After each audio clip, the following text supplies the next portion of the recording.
नमस्कार। मैं हूं सचिन कुमार और आप देख रहे हैं सचिन की बात। लोकसभा चुनाव 2024 सभी पार्टियों ने अपने अपने दांव चल दिए हैं। जहां तक बीजेपी की बात करें तो वो फ्रंट फुट पे खेल रही है और बाकी जो विपक्षी दल हैं वो एक दूसरे को नीचा दिखाने के लिए आगे बढ़ रहे हैं।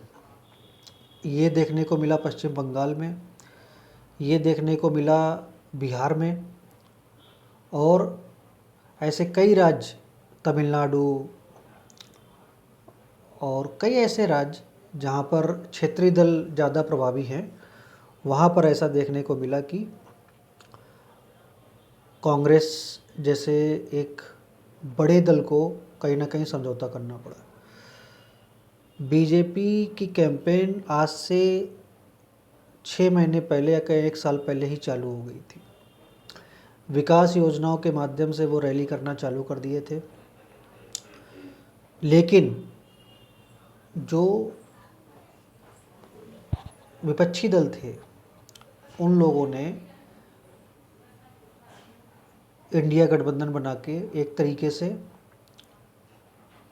देश को ये बताने का प्रयास किया कि विपक्ष एक तरीके से एकजुट है। बट हकीकत जैसे ही आचार संहिता लागू हुई वैसे ही पता चल गया कि कितने ये एकजुट हैं। इसका फ़ायदा कहीं ना कहीं बीजेपी को मिलता नज़र आया जब इन्होंने कैंडिडेट के सिलेक्शन किए और कई नेता जेल में चले गए। सिटिंग सीएम जैसे अरविंद केजरीवाल, हेमंत सोरेन जैसे बड़े नेता जेल के अंदर हैं।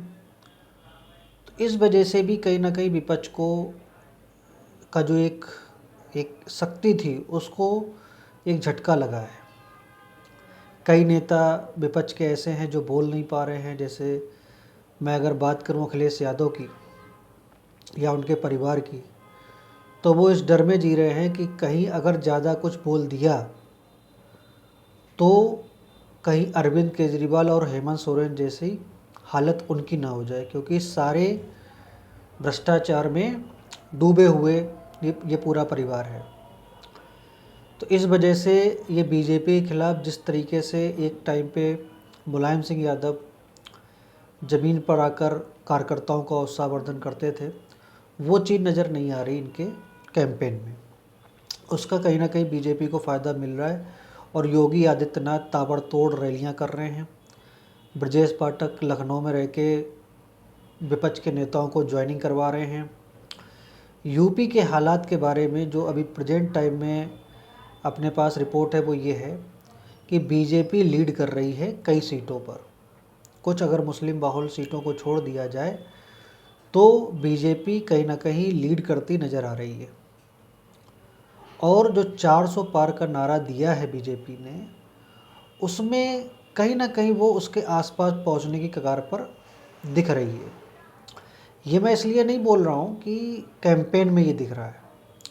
एक तरीके से जो जनता है जो बोल नहीं रही है और जो नहीं बोलती है वो वोट जनरली बीजेपी को ही जाता है, क्योंकि कुछ क्षेत्रीय या सामाजिक ताने बाने ऐसे होते हैं क्षेत्रों में कि अगर वो बीजेपी को वोट देंगे तो उनके परिवार को या उनको खतरा हो सकता है, तो वो लोग बोलते नहीं हैं, वो चुपचाप जाके ईवीएम पर अपना बटन दबाते हैं। तो ऐसा ही मतदाता पूरे देश में कह सकते हैं कि है। तो मैं बात कर रहा था कि विपक्ष का जो एक सिनेरियो मैंने पिछले कुछ दिनों में देखा है, ये लोग बहुत कंफ्यूज टाइप के हैं के डिसीजन ले रहे हैं। कन्फ्यूजन क्रिएट है इनके बीच में। कहीं भारत जोड़ो न्याय यात्रा में चले जाते हैं, फिर दिल्ली में आके प्रेस कॉन्फ्रेंस करते हैं। अखिलेश यादव हर हफ्ते कैंडिडेट को चेंज कर देते हैं। एक बंदा कैंपेनिंग करने जाता है गांव देहात में, उसके बाद पता चलता है उसकी टिकट काट दी गई।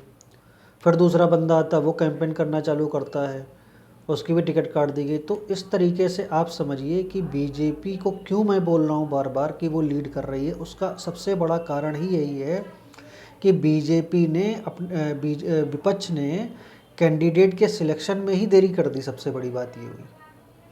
और कई नेता ये मानते हैं कि कांग्रेस जैसे बड़े दल ने इसका एक तरीके से बीजेपी को वॉकओवर दे दिया कि इनके नेता राज्यों में ना जाकर, क्षेत्रीय दलों से बात ना करके या निगोशिएशन ना करके, ठीक है, और चीज़ों को फाइनल नहीं कर पाए, जिसका कारण ये हुआ कि कई क्षेत्रों में, कई प्रदेशों में कैंडिडेट फाइनल नहीं हो पा रहे।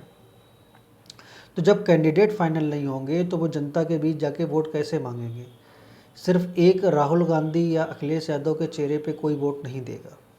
उसके लिए लोकल कैंडिडेट को भी कैंपेनिंग करनी पड़ेगी, जो बीजेपी ने उसको एक कोर मतलब एग्रेसिव चुनाव प्रचार के तौर पर अगर आप देखें तो ज़्यादातर कैंडिडेट इनके जो है फाइनल हो चुके हैं। महाराष्ट्र को छोड़ दें, अगर बिहार को छोड़ दें तो कई राज्यों में इनके कैंडिडेट फाइनल हो चुके हैं और वो कैंपेनिंग कर रहे हैं। टिकट बदली नहीं जा रही है, जिसको एक बार दे दिया उसका वो जनता के बीच जाकर दिन रात मेहनत करके और किसी भी तरीके से जीतने का प्रयास कर रहा है।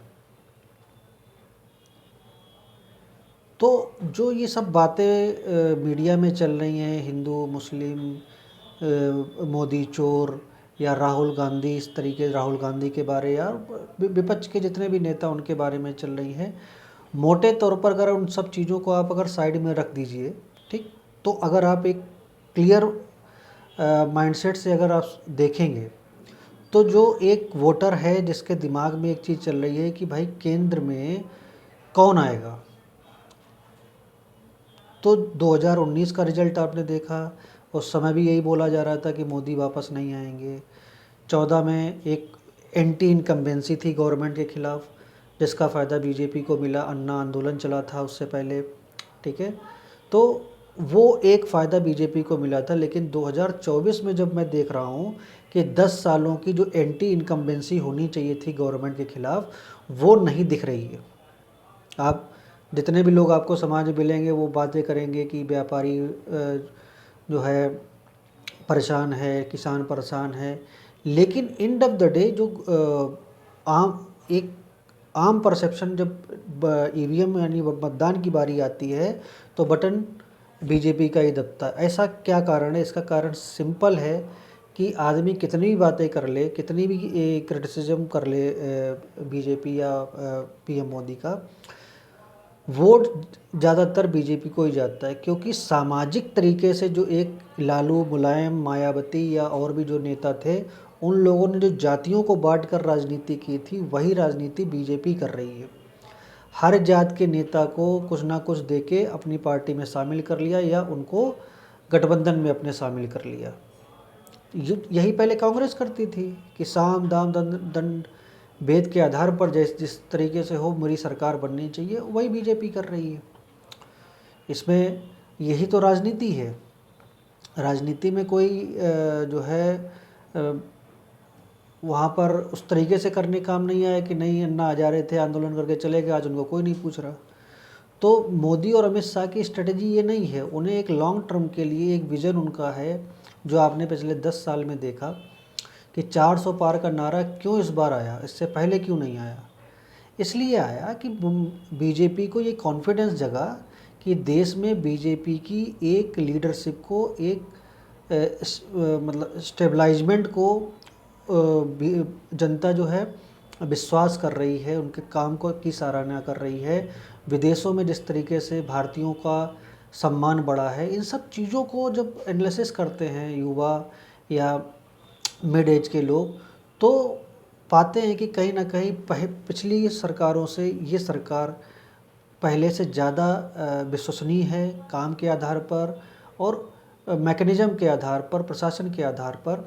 योगी सरकार जो उत्तर प्रदेश में है, उसने पिछले 7 सालों में ये करके दिखाया है कि कैसे एक प्रशासन, एक शासन चलता है।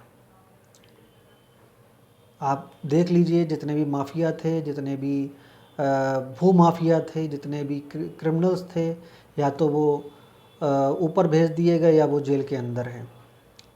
मैंने अभी तक की सरकारों में इतना तेज़ी से और इतना जल्दी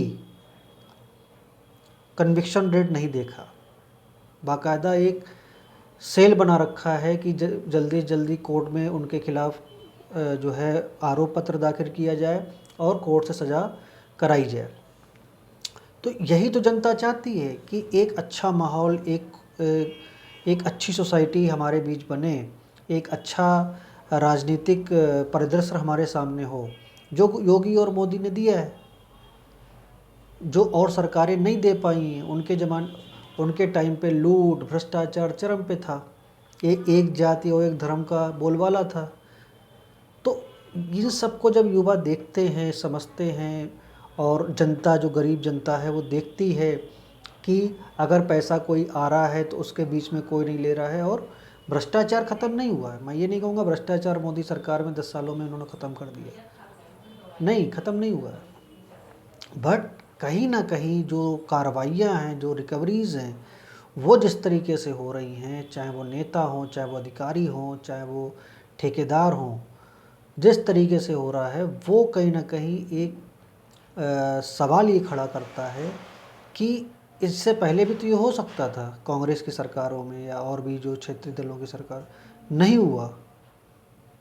अब ये जब सरकार बीजेपी की आई है, उसमें से भी मैं कहूँगा कि जो स्टेट की, जैसे मैं कहूँगा एमपी की गवर्नमेंट बहुत अच्छा काम कर रही है। मैं नहीं कहता एमपी गवर्नमेंट कोई अच्छा काम कर रही है, क्योंकि जो गवर्नमेंट शिवराज सिंह चौहान ने कल्याणकारी योजनाएं चलाई, उस आधार पर वो मुख्यमंत्री बने रहे। डॉक्टर मोहन यादव आए, वो चला रहे हैं। बट एक जो ब्रांड है हेमंत बिश्व शर्मा का या योगी का या मोदी का, वो ब्रांड स्थापित नहीं कर पाए। तो लोकसभा चुनाव में अगर आप मोटे तौर पे देखें, समाजवादी पार्टी या बसपा क्या कर रही है? बसपा समाजवादी पार्टी को का जो उसका कोर वोट बैंक है, एम वाई फैक्टर, यादव और मुस्लिम फैक्टर, उसको तोड़ने का प्रयास कर रही है, और बीजेपी को उसका फ़ायदा होगा। जनता भी जानती है कि इतने मुस्लिम कैंडिडेट खड़ा करके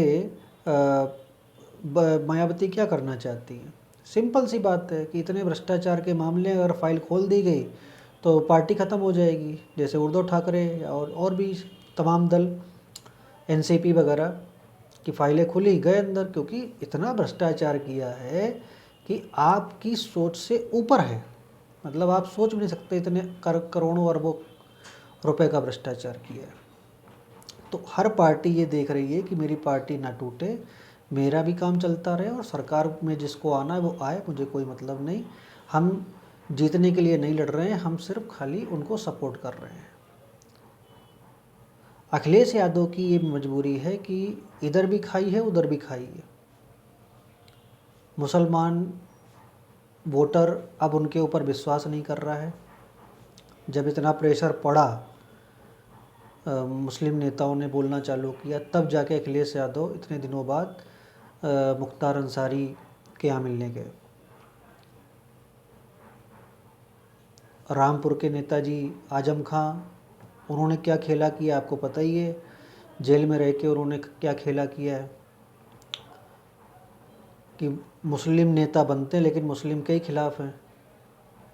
तो ये सब फैक्टर पे जब आप एनालिसिस करते हैं, आज मैं इसीलिए इस रिपोर्ट को आपके सामने ला रहा हूँ कि आप समझिए कि किस तरीके से इस देश में चुनाव चल रहा है, क्या परसेप्शन जो है बिल्ड हो रहा है समाज में, किस तरीके का चुनाव 2019 से बदला हुआ है ये, कि ज़्यादातर नेता जो भ्रष्टाचार के मामले में अंदर हैं और कोर्ट के माध्यम से अंदर हैं। अब जो कार्यकर्ता हैं जिन्हें टेक्निकल चीज़ें नहीं पता हैं, जिन्हें टेक्निकल चीज़ें नहीं पता, ऊपर की बातें वो फेसबुक और व्हाट्सएप से सीख लेते हैं, बट वही बोलते हैं वो। और जब कोई विद्वान आदमी उनके बीच आ जाता है तो वो इधर उधर की बातें करने लगते हैं। तो ये सारे नेता कोर्ट के माध्यम से अंदर हैं। अगर ये इनके अंदर सच्चाई होती और कोर्ट ये देखता कि नहीं, ये बीजेपी की साजिश है और इसमें कुछ एविडेंस वगैरह नहीं है, ज़बरदस्ती इनको जेल में डाला गया है, तो आपको जमानत मिल जाती। अगर जो भी लोग इस वीडियो को देख रहे हैं, इस रिपोर्ट को देख रहे हैं, तो सिंपल सी बात है कि कोर्ट आपको तुरंत जमानत दे देता। लेकिन ज़मानत नहीं दे रहा है, आपको बोल रहा है कि नहीं आपके खिलाफ एविडेंस जो प्रस्तुत किए गए हैं एजेंसीज़ के द्वारा वो पुख्ता हैं, ठीक है, तो केस बनता है इस पर, आपको ज़मानत नहीं दी जा सकती। और उसका राजनीतिकरण किस तरीके से विपक्ष के लोग कर रहे हैं, जनता ये भी देख रही है। अरविंद केजरीवाल एक आईआरएस अफसर होने के बाद राजनीतिक पार्टी बनाते हैं और बोलते हैं कि भ्रष्टाचार मुक्त सरकार देंगे, और वही आदमी 10 साल बाद जेल के अंदर पाया जाता है। आरोप लगा के भाग जाना, कोर्ट में मानहानि केस में माफ़ी मांगना लोगों से जिनके खिलाफ ये आरोप लगाते थे, ये सब ऑन रिकॉर्ड मौजूद है जो मैं बोल रहा हूँ। ये सब ऑन रिकॉर्ड है, कितने बार इन्होंने माफ़ी मांगी है। फर्जी आरोप लगाना, आरोप लगा के भाग जाना। तो इन नेताओं के बारे में अगर कहूँ तो ये अजीब सा इनका माइंडसेट है, निगेटिविटी में लोगों को रखना चाहते हैं कि सब खराब है, हम अच्छे हैं, ये चोर है, वो चोर है, और खुद चोर हैं और वो जेल में है। तो पूरे चुनाव के बारे में मैंने आपको बताया कि देश में चुनावी हालात क्या हैं। बीजेपी कहीं ना कहीं उसको क्षेत्रीय जब उसमें आती है, ब्रॉडर प्रोस्पेक्टिव में तो वो लीड कर रही है, बट जैसे ही वो क्षेत्रीय दलों के बीच में आती है उसे वो असहज हो जाती है। यही कारण है कि बिहार जैसे राज्यों में उसको दिक्कत हो रही है कि कैंपेनिंग या उस तरीके से जो जाति आधारित जो नेता हैं वो बीजेपी को परेशान कर रहे हैं। तो आज सचिन की बात में इतना ही, आपसे फिर मुलाकात होगी। नमस्कार।